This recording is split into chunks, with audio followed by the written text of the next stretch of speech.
ओम शांति। सुनते हैं 29 जनवरी 75 के अव्यक्त बाप दादा के मधुर महावाक्य। आज की मुरली में बाबा ने मधुबन शब्द कौन सी दो बातों को सिद्ध करता है। दूसरा, बाबा ने राज ऋषि का अर्थ क्या है। तीसरा, आप सबका विशेष नारा कौन सा है। और चौथा, कर्मातीत बनने की स्टेज की निशानी क्या है। और लास्ट, तीव्र परखने की शक्ति की निशानी क्या है। तो सुनते हैं 29 जनवरी 75 की मुरली। मुरली का टाइटल है परखने की शक्ति के प्रयोग में सफलता। आज की यह सभा राज ऋषियों की सभा है।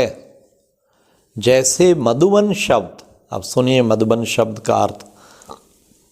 जैसे मधुबन शब्द दो बातों को सिद्ध करता है, एक मधुरता और दूसरा बेहद की वैराग्य वृत्ति, ऐसे ही राज ऋषि शब्द है जिसका अर्थ है राज्य करने वाले। तो राज ऋषि हैं बेगर टू प्रिंस। जितना ही अधिकार उतना ही सर्व त्याग। सर्व त्यागी अर्थात समय के ऊपर, संकल्प के ऊपर, स्वभाव और संस्कार के ऊपर अधिकार प्राप्त करने वाले। जैसे चाहें वैसे अपने समय, स्वभाव, संस्कार को परिवर्तन कर सकें, अर्थात जैसा समय वैसा अपना स्वरूप व स्थिति धारण कर सकें। ऐसे राज ऋषि अर्थात सर्वाधिकारी और सर्वत्यागी बने हो।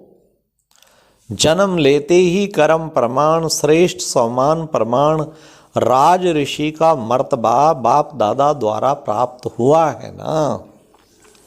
सर्वाधिकारी बन गए हो या अभी बनना है। क्या समझते हो? आप सबका विशेष नारा कौन सा है? कौन सा नारा है हम सबका विशेष? सुनिए, ध्यान से सुनना। जब जन्म सिद्ध अधिकार है तो जन्म लेने से ही प्राप्त है ना, तब अधिकारी तो बन ही गए हो ना। तो कौन सा? बाबा ने कहा हुई तुम जन्म से अधिकारी, नॉलेजफुल अर्थात मास्टर ज्ञान सागर। जब मास्टर ज्ञान सागर बन गए तो नॉलेज अर्थात समझ से अधिकार प्राप्त होता है। समझ कम तो अधिकार भी कम। नॉलेजफुल तो हो ना। अब लास्ट स्टेज क्या है उसको जानते हो? कर्मातीत बनने की स्टेज की निशानी क्या है? सदा सफलता मूर्त। समय भी सफल, संकल्प भी सफल, संपर्क और संबंध भी सदा सफल। इसको कहते हैं सफलता मूर्त। ऐसे सफलता मूर्त बनने के लिए वर्तमान समय प्रमाण विशेष कौन सी शक्ति की आवश्यकता है जिससे कि सब बातों में सदा सफलता मूर्त बन जाए? वह कौन सी शक्ति है?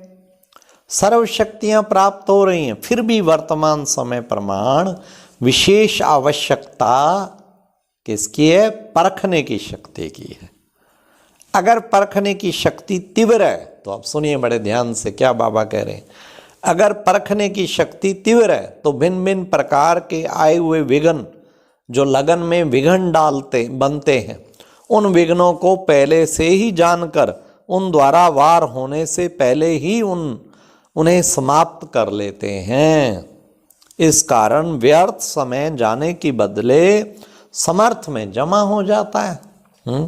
विघ्न आए उससे लड़ें, उसे भगाएं, बाबा ने कहा उसकी बजाय वो समर्थ में जमा हो जाता। ऐसे ही सेवा में हर एक आत्मा की मुख्य इच्छा, उसका मुख्य संस्कार जानने के कारण उसी प्रमाण उस आत्मा को वही प्राप्ति कराने के कारण सेवा में भी सदा सफल रहते हैं। तीसरी बात यह है कि दूसरों के संबंध में आने का जो मुख्य सब्जेक्ट है उसमें भी हर एक आत्मा के संस्कार तथा स्वभाव को जानते हुए उसी प्रमाण उसे सदा संतुष्ट रखेंगे। और आगे बाबा सारी निशानियां बताता जा रहा है। चौथी बात है समय की गति। किस समय कैसा वातावरण व वायुमंडल है और क्या होना चाहिए, इसको परखने के कारण समय प्रमाण ही स्वयं को भी और अन्य आत्माओं को भी तीव्र गति में ला सकेंगे। और जैसा समय वैसा स्वरूप धारण करने का उमंग और उत्साह भी भर सकेंगे तथा समय प्रमाण नॉलेजफुल और लाफुल या लवफुल भी बन तथा बना सकेंगे। और इस प्रकार सदा सफल बन सकेंगे, क्योंकि कभी लाफुल बनना है तो कभी लवफुल बनना है। इसलिए परख होने के कारण सदा सहज ही सफल रहेंगे। ऐसे सफलता मूर्त के सामने प्रकृति व परिस्थिति भी दासी बन जाती है, अर्थात वे प्रकृति और परिस्थिति के ऊपर सदा विजयी बनते हैं। ये प्रकृति व परिस्थिति के वशीभूत नहीं होते हैं। ऐसे विजयी को ही सदा सफलता मूर्त कहा जाता है। इसके लिए 3 स्वरूप से बाप की बात याद रखो। तीनों स्वरूप अर्थात निराकार, आकार और साकार। जैसे 3 संबंधों में सत बाप, सत शिक्षक और सत गुरु की शिक्षाएं स्मृति में रखते हो, वैसे ही तीनों स्वरूपों से 3 मुख्य बातें स्मृति में रखो। इन 3 स्वरूपों से विशेष 3 वरदान कौन से हैं? निराकारी स्वरूप की मुख्य शिक्षा का वरदान कौन सा है? कौन सा है? कर्मातीत भाव। आकारी स्वरूप अथवा फरिश्तेपन का वरदान कौन सा है? डबल लाइट भाव। डबल लाइट अर्थात सर्व कर्म बंधनों से हल्के, और लाइट अर्थात सदा प्रकाश स्वरूप में स्थित रहने वाले। तो आकारी स्वरूप का विशेष वरदान है डबल लाइट भाव।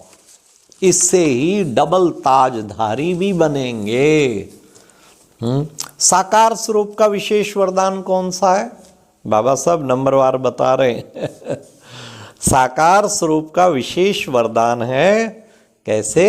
साकार ब्रह्मा बाप समान। क्या चीज? निरहंकारी और निर्विकारी भाव। कितने सुंदर बाबा ने उदाहरण दिए जिससे हम सब स्थितियों को धारण कर सकते हैं।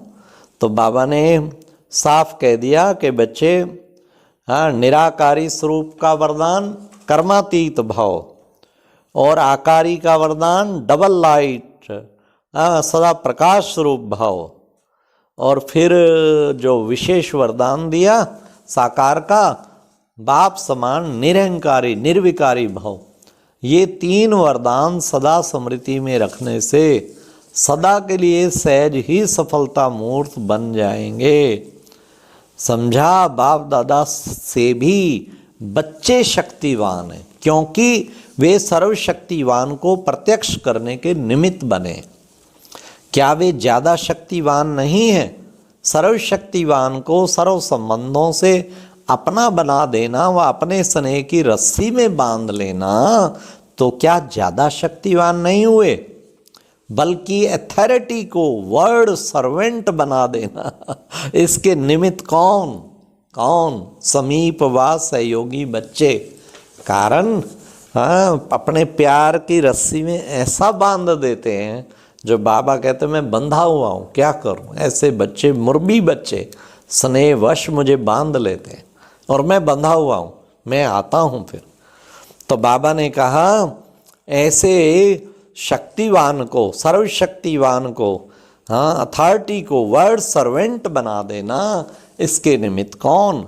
समीप व सहयोगी बच्चे ही हैं ना।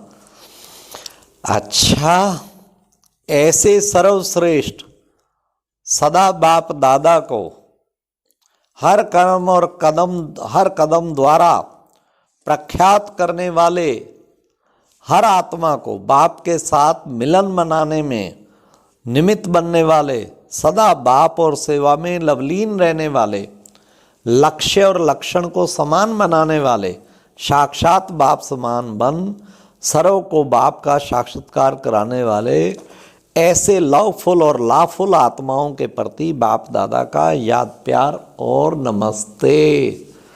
तो इस मुरली का विशेष सार क्या रहा? बाबा ने कहा संगम युग पर शिव बाबा द्वारा राज ऋषि का पद प्राप्त होता है। राज ऋषि अर्थात जितना ही अधिकार उतना ही सर्व त्याग। दूसरा, बाबा ने इस मुरली में कर्मातीत बनने की स्टेज की निशानी है सदा सफलता मोड। समय भी, संकल्प भी, स्वप्न भी सफल, सब कुछ संबंध भी सफल, इसको कहते हैं सफलता मूर्त। फिर बाबा ने सफलता मूर्त बनने के लिए वर्तमान समय प्रमाण विशेष रूप से परखने की शक्ति की आवश्यकता है, और ये शक्ति होने से आने वाले विघ्नों को पहले से ही जानकर उसको समाप्त कर अपनी शक्ति को व्यर्थ होने के लिए बचा सकेंगे। अच्छा, ये थे बाबा की आज के महावाक्य 29 जनवरी 75 के शिव बाबा के तीनों स्वरूप से 3 विशेष वरदान। हाँ, कर्मातीत भाव, डबल लाइट भाव, और फिर बाबा ने कहा डबल ताजधारी भाव, खास साकारी स्वरूप से बाप समान निरहंकारी और निर्विकारी भाव। ओम शांति।